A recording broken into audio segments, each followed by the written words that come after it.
Yo, welcome back, boys and girls, to game number 3. Now, let's go. Let's just get straight into it, man.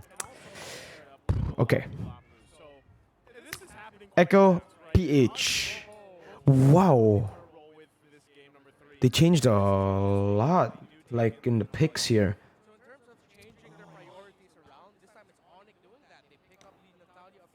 I would have thought, if it ain't broke, don't fix it, right? You'd on Farsa again because of the Fredgen first pick. Then you can go for like the Brody again. But obviously, Echo definitely has countermeasures to it. So they're trying to change it up already here.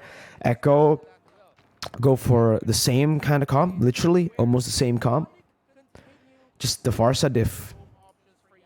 Went for Valentina and Lapu. Now it's Lapu and Farsa against the Yves. Should still be the same bands here. Ooh, Matilda. Interesting. Lunox. Brody ban? Question mark? I understand the Lunox ban, they have 2 physical damage dealers. They can definitely go for like 2 magical damage. They haven't even picked up a jungler, so the jungler can be another physical. Harith ban? Is that why they pick up ban Lunox? They're forcing a Harith ban here instead of the Atlas? I think they should still ban the Atlas. Way too expensive to let it go here with the Diggy banned out. Echo, baby. Sia nalang kasi. I don't know what that means. Well, yeah, but if I were Echo, I would need something to freely roam to defend myself early game because this plays a lot of Raph. Okay, it's a counter to the... It's a Natalia counter, right? You can spot people out very easily, but now the Atlas... Okay, Lunox Harith banned out. They are getting rid of anything magic. They know 2 physical damage here, and it's probably going to be...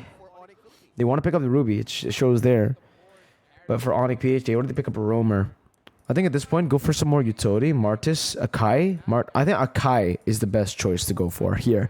Neutral objective control because the Fredgen, good. Disengaging from Lapu, good. And then pick up like a solid backline hero and you're good. the hedgehogs right now. If they're on it, yep, on a normal day, You can pick a weak side gold laner in this kind of comp because you have the Natalia. early on. Like you can pick up a Beatrix here. But I think again, save that gold laner for last, personally, unless you want to go for a Brody. Okay, then you go for a spec here, yeah. Then he goes for Brody. That's what I mentioned, the Atlas. Should just be a Melissa again, honestly, up against the Natalia. Don't see any other heroes doing that well against the Brody Natalia, aside like from the Melissa. They can go for like a risky... What? Carry? Nah, no way, Carry. Up against this comp? No way. Claude? No way. It has to be Melissa again. 3 games, 3 Melissa, right?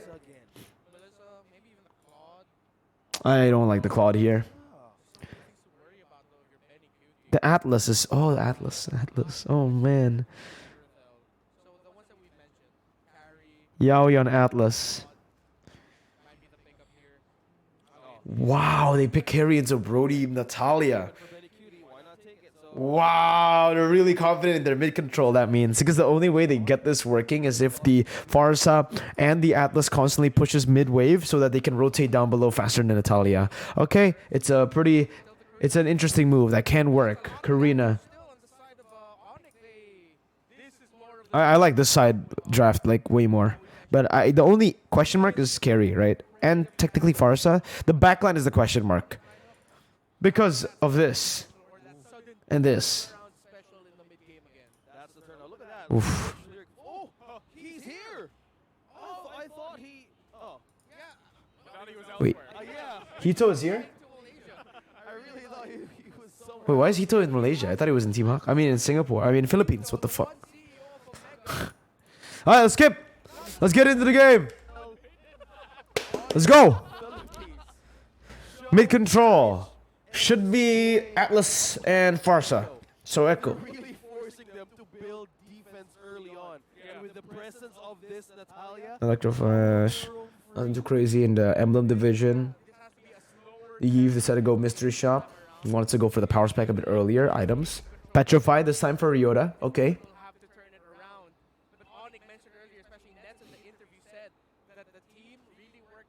ending the game much better compared to week one. They knew that was one of the they couldn't just finish the game that they were dominating. Let's see that if they really were able to fix that if ever they take the lead in this game number 3.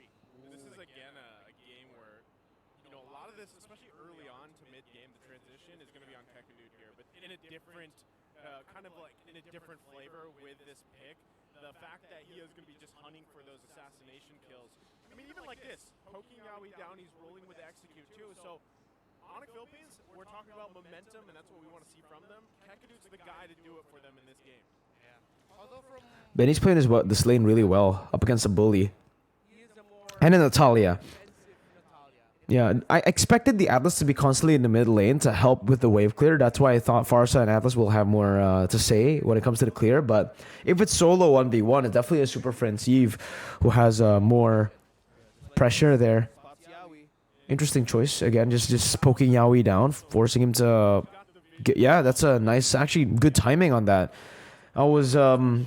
I questioned it a bit, but then I saw the timing of the turtle spawn. So, yeah, it's great. It's great. Yawi actually gets like chunked low right before the turtle, and now they can't really go for the contest that well. But Sanford, both junglers is so low. Oh, no! Sanford, no! Punished here, should have been a kill in his hands. Oh, Kekadut. Oh! Is Kekadut the same guy as Rapidu? Chat, please tell me. That's a kill back, but it's worth it. I take that any day for ONIC PH. I like this. Scrappy. All set up from the damage poke to Yawi. If Yawi was there, it would have been a different story. He would have been able to like open up the map, and I think Sensui would have died. Ever he completed that kill on the Sensui. But still, Echo with more pressure here. Yeah, I think that's what the Natalia lacks, right? The presence in these like neutral objective fights. Very good ganks with the high and dry. Very good like pickoffs, but when it comes to like neutral objectives and team fights in general, that's where early game team fights, yeah. Utilizing up against Echo. Oh, look at how Kevin is aggressively rotating here. That's what you call the bob and weave right there. Yeah. Able to be okay there, but that's what I wanted to point out too. The fact that Super Friends did get that early kill has the mystery shop here with this E pick. You know he's going to be able to do... They're rotating towards their winning lane once again. ONIC PH doing the same thing Echo did to them. But not forcing anything. Brody's just taking it very slow, the lane. Then shoving it here, and once he notices that the rest of ONIC PH are invading into the enemy jungle, taking something away, then they reset again, go back to the mid lane. Again, this is just, you know, so far, standard rotations, playing around their winning lane, and this is a pretty good, like, dive comp, right? They can dive, but with Yawi there constantly, it's great. This is why Echo were confident in picking up the carry up against a very, this is a bad lane for the carry, man. It's a very bad lane against the Brody. But because Yawi is always there, it's not a bad lane, you know? It's an okay lane. So now, they're poking it down. Ooh, well played. Good kill. Just can't escape that last feathered airstrike. He's going to fall here, so that's a kill for Echo. Good knock up. Should be Fatal Links. Yes. Boom. GG. Oh, not GG. But well played. I thought Super Friends would be dead. He brought the flicker. Okay. A nice little play there for Echo, and they take the gold lead that ONIC Philippines had, and they get rid of it just like Well played.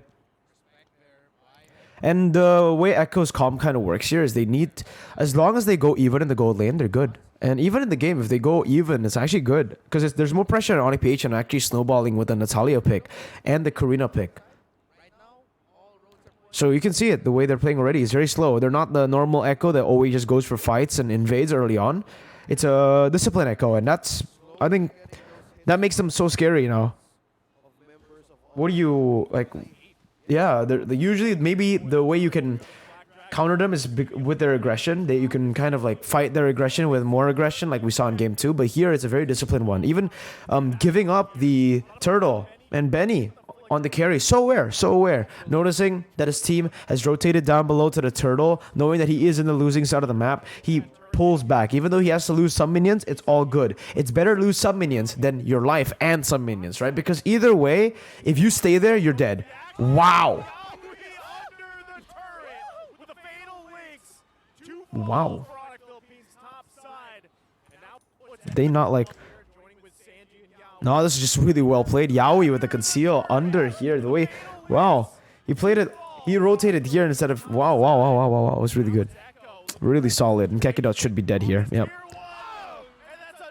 Wow. Winning your losing lane. Oh my god. Good response. Very good response. And like I said, that's one of the ways to fight the Natalia, right? You leave this Natalia to go for solo plays. Natalia, massive lead. But if you fight it like this, team fighting, forcing these team fights in places where the enemy team is already kind of staggered, yeah, you have a bit of an advantage here. Here again, Bloodlust into Hunter Strike, the classic Lapu Sanford build. The Lanford, the Lapu, I can't, the Sapu Sapu, I don't know. Lapu Sanford, Sanford Lapu.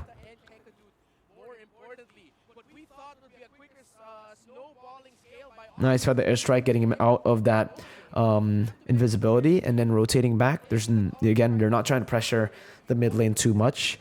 They're just buying or getting some more space to rotate. Then they rotate down below. Look at the rotations, always, yeah? From Yaoi especially, but also from Sanji now as we enter the 6th minute of the game. They're always rotating for Benny, towards Benny, because they know their main win condition, who it is, right? It isn't Sanford. Sanford, sure, he's so solid here in this game, but he's not going to win them the game, right? In terms of power, hero power. Mechanics, yeah, sure, he can pull off a crazy play like I get it at F4. Because they already shoved this. More pressure. Benny is farming. Free farming. Again, look at how they are utilizing Benny. They know that ONIC will not go for these neutral objective takes. And that's why I thought personally that the Akai worked better in this kind of composition, because at least with that you can actually still say more in these neutral objective takes. But because they know on Echo, it's just so brilliantly read out right before we get into this play. Echo understand that neutral objective wise with the Fredrin, with this composition, they are going to have a massive advantage when it comes to team fights and fights in the neutral objective. So ONIC are going to let it go. With that, they don't they don't force Benny to come to the team fight to be there unnecessarily. He's in the bottom side jungle clearing it out instead of wasting these creeps just standing there without respawning. Look at Benny. I love the way Benny plays, man. But even then they still lose out there. If Benny showed up faster there, I think it would have been just bad for Benny. So it's still not bad for Benny, but it's just well played from ONIC PH to go for that fight there. How did they punish Yaoi? I was focused on Benny, my bad. It's just M4 things, man. After M4, you just gotta focus on this, man. It's a good combo first. Yaoi gets, that's why the Eve is so good, and that's why I think they were more comfortable in letting the Atlas go this game compared to others, right? Because they actually got the Eve, and that's why Super Friends actually brought the Flicker, not the Purify. The Purify, yes, makes sense against the Atlas. But you got to remember as well that Super Friends here with the Eve, real world appellation can't be cancelled anymore. So if you pop it, it's basically kind of like a built-in Purify. I wouldn't want to say it's a Purify, but it's just, it cancels everything, right? No CC. Anti-CC. It's like a Martis second skill. Well played by ONIC PH. Wow. That's with the Heptases. Relying on that burst here. I like it. They know that Echo, what ONIC PH needs to really target has to be the back line, right? So Blade Heptases works here. He wants to try to assassinate that back line with a cheeky Tornapart memory, and then nice flicker, good bait. Holy shit, ONIC PH! Wow, okay, 1 for 1. Remember though, like I said, as long as Echo PH go even against ONIC, it's okay. 25 seconds away from the first floor. What an exciting match these two are showing. ONIC utilizing their Natalia and Karina together to prioritize taking down Sanji, which is honestly a great call. Again, that's their only source of magic damage right now. However, the carry is still something they have to watch out for here, because that not only that physical damage, that's true damage as well. You can't build items against true damage. You can, and this forces out two members of ONIC to build additional defense if they want to get soaked up for damage. But Tensui here is looking for a chance to steal this. Are they looking for a borderline here? Are they looking for an Good zoning. Yeah, that's why if it was the Akai, right, it would have been able to have a better time there in these neutral objective takes.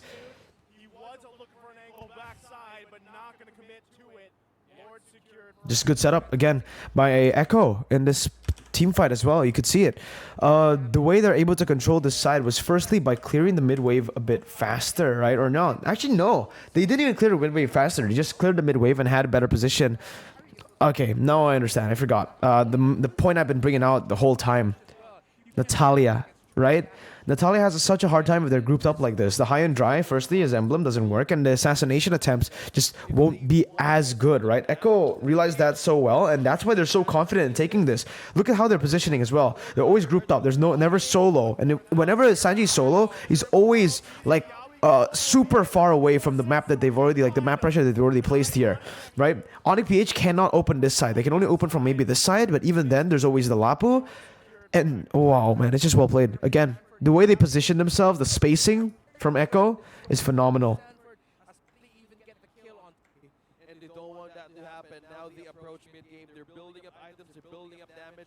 They want to go up against the team fighting capability of ONIC. If they take Kekadut first and be aware. And again, as usual, with the Lord, they do not push 3 waves at the same time. They push the mid wave. They completely ignore the top lane and bottom lane because it's going to be slow pushing automatically with the Lord buff. Something to note down, ladies and gentlemen. Yaoi, perfect match. Good zone. Echo, very well played on this siege. Oh, they're jumping onto Benny. Good kill, but again, it's still them with Echo much. Oh man, this is so worth for Echo. Like, it's a good fight by ONIC PH, but it's still just not worth it at all. Look at the Lord. Free turret, I think. Base turret. If it's not, it's still so low with the first Lord. That's so worth it. That's so worth it. For a composition that should be behind in this mid-game, they got the base turret that low. And, okay, not a kill. Holy shit. Speaking of, Kekadut, Ryota, and Sensui's entries together have been the bane of Echo's existence in the last couple of engagements, especially that last one there. Yeah, that's a concern that they need to like understand as well. Benny needs to be extremely careful, more careful than the Melissa game. But still, that fight was so worth it for Echo. They got so much done. Remember, guys, okay? First Lord, what you usually are looking for is all tier 2s. If you get more than that, it's all just bonuses. It's just even more value. What's value already would just be getting all tier 2s. Because you control the map with that play, with that Lord, right? The Lord power play. And now they freeze up the waves again. They just play it slow. Mid lane is the only one you're able to shove technically. And here the reason they are shoving the top side is because they actually want to maybe push in a bit. And yeah, that's what they do. They push in a bit into the enemy jungle in the top side because of that, because of the pressure they built up here. And then they just steal a little bit. Okay.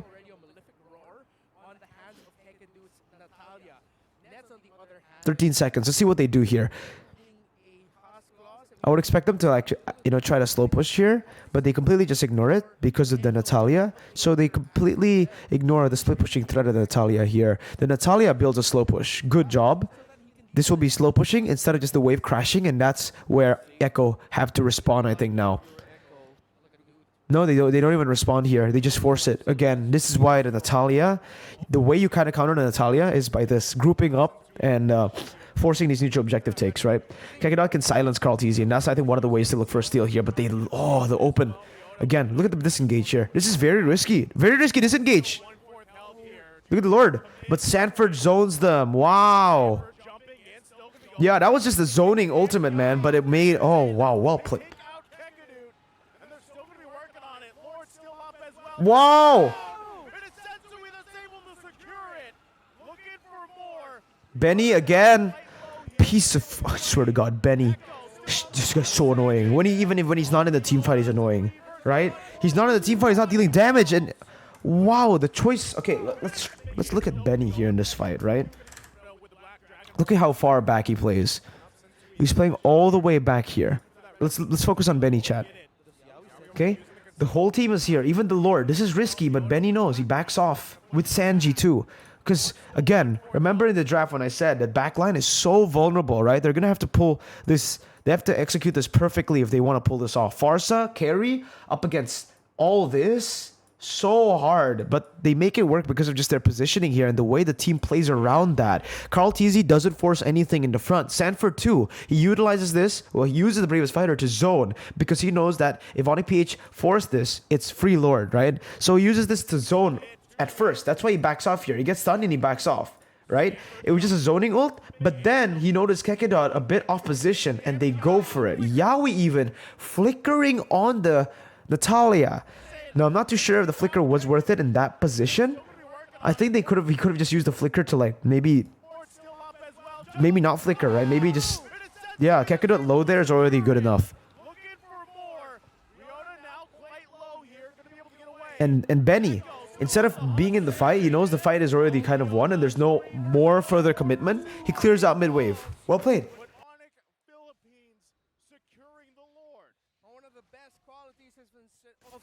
GG. Well played, man. It's a very good play by ONIC PH too, though. They like, despite on Echo playing it so well, they were still able to find some holes. Some holes to actually like punish and secure the Lord. That's insane. They went for a 50-50 play and it worked out. Practice mastery, that's ONIC Philippines Sensui. Now he's up against a world champ, two-time world champion, Carl TZ, and you get the chance of saying, hey, I can take this myself, I can do it myself. Let's go TZ. Wow, the build from the Brody here. Melfic Roar Heptases 1. Building towards BOD. Yeah, he's building towards BOD. Should be BOD there. I thought about it a bit. Yeah.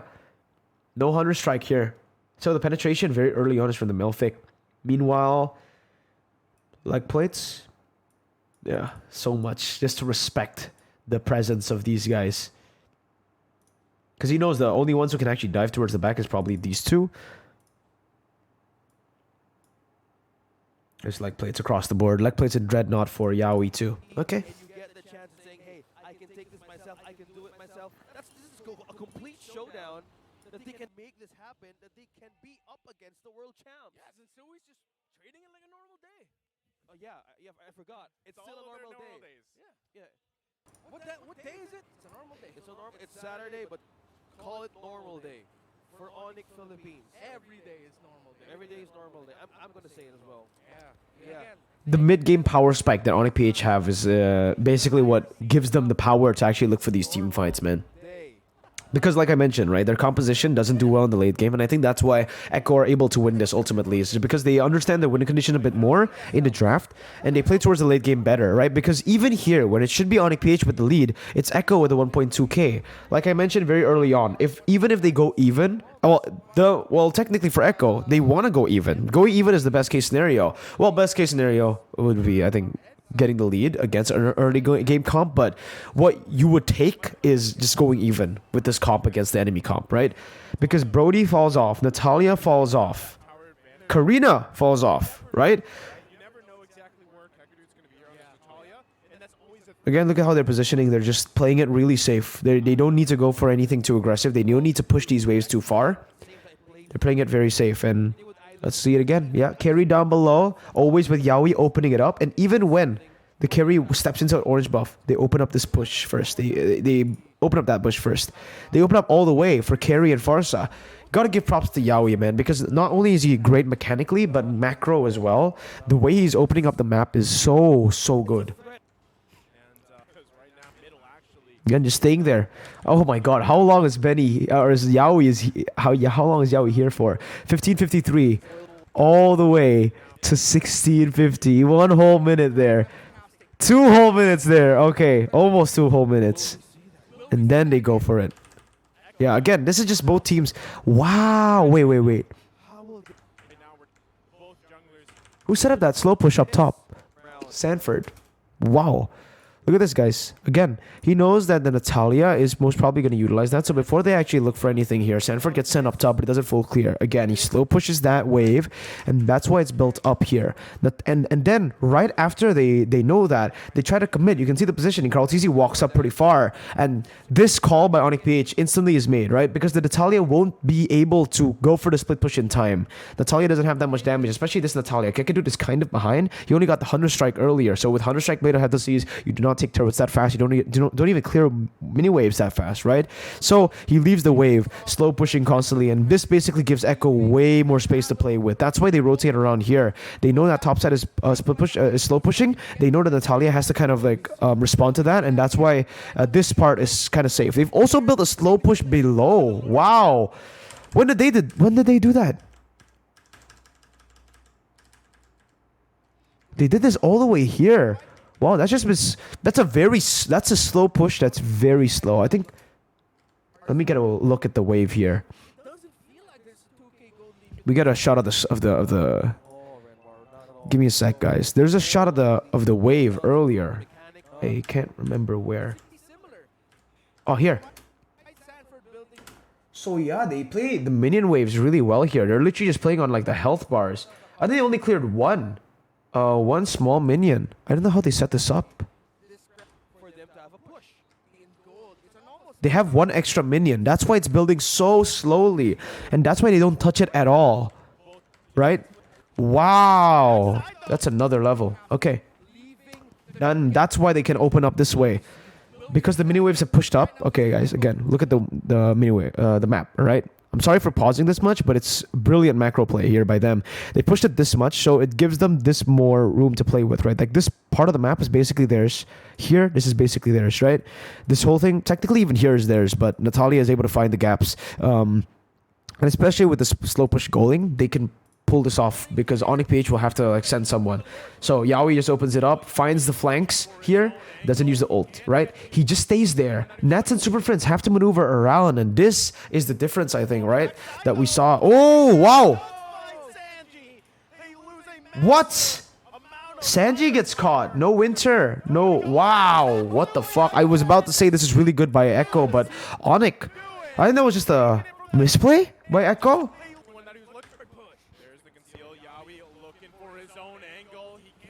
Because I think he should have walked down here to Benny, no?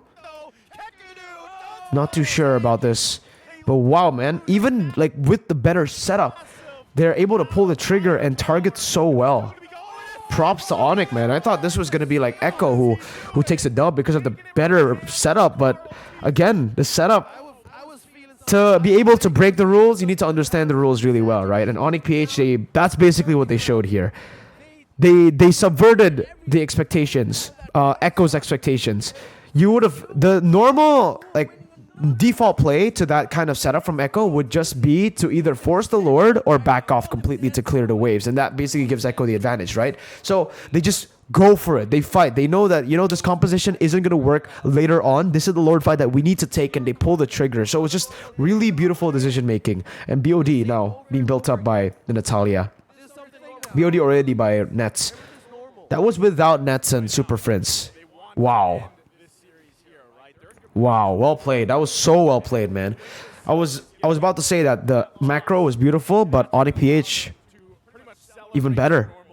Like not macro, just decision making. Decision making and targeting.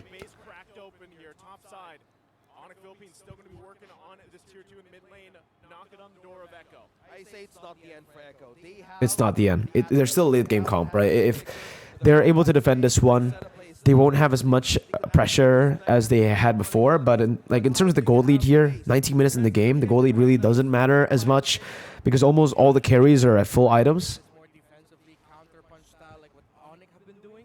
Wow, this is a great game, man.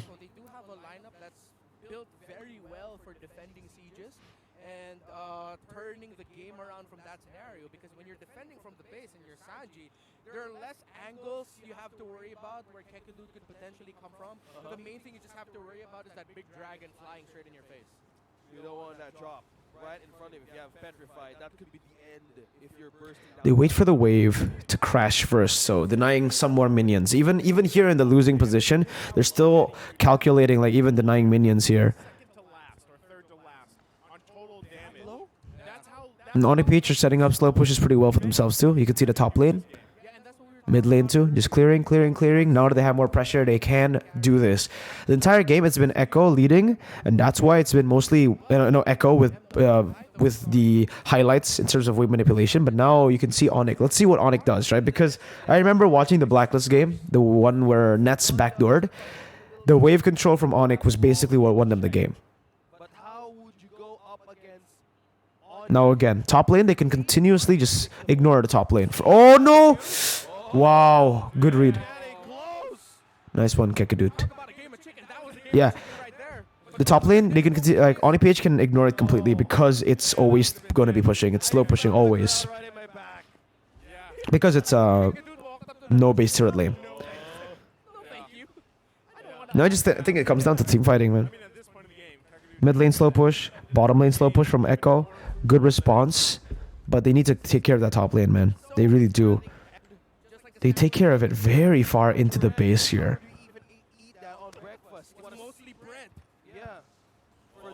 That's a sad day to imagine. They're going for a 50-50 here. They're going for a 50-50. Look at the flank. Look at the flank. Sanji is going to get caught. Wow, Sanji actually reads that. Do you see the movement here by Sanji? I'm looking at the map here. Look at Sanji. He moves back. He knows there's something fishy going on. Wow. Benny kiting away. Has the flicker. Gets petrified. Nice one. Can stand right in front there. And Echo back off. That's all. Wow, well played. Sanji's awareness, despite Kekadot positioning so well, and Carl TZ, they basically they microed their way out of that team fight, out of that Lord Steal. That was 50-50 all the way. Carl with the red tree, man.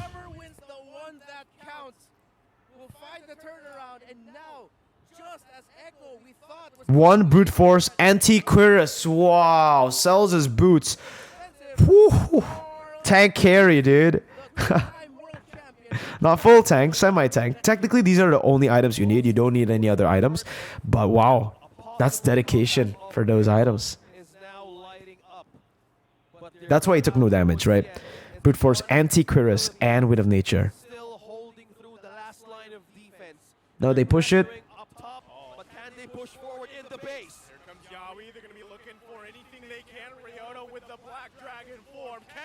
Good kiting. Benny with the flicker. Well played front to back. Wow. Very high level game. I hope I get to see more of this kind of games, man. My god. Very high level game.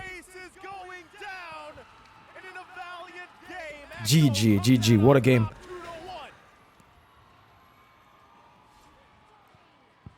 What a game, man. There's so much to dissect. Now, this was the game. That's why I mixed game 1 and 2 together. Game 3, wow, so much knowledge. Just based on like how to control the waves and when to subvert, your enemy's expectations from like, very like in a losing state where Echo maybe left their guard down a bit because they had so many like of these lanes set up properly that they got confident. They walked up and that gave ONIC PH the opportunity to just dive into Sanji. Well played, GG, man, to ONIC PH. There's so much growth. I can't wait to see these rookies. Well, they're no longer rookies. They were rookies in Season 10, but the development is definitely real. I can see the potential already, shining now from ONIC PH. If they continue to improve at this pace, I think it's gonna be a very scary team. ONIC PH can reach very high levels in MPL PH. So that's it, guys. Thank you so much for watching. Hope you guys enjoyed the video. If you guys did enjoy the video, please do leave a like and comment down below what you think happened, or if I missed anything, please do let me know, because I look at the map a lot and maybe I missed some of the micro plays that happen. I think this has happened a few times. If you disagree with any of the things that I said in this video, also please do let me know. Again, want to see the different perspectives of everybody. And yeah, I think that's it for now. Thank you guys so much for watching. Boys and girls, peace out.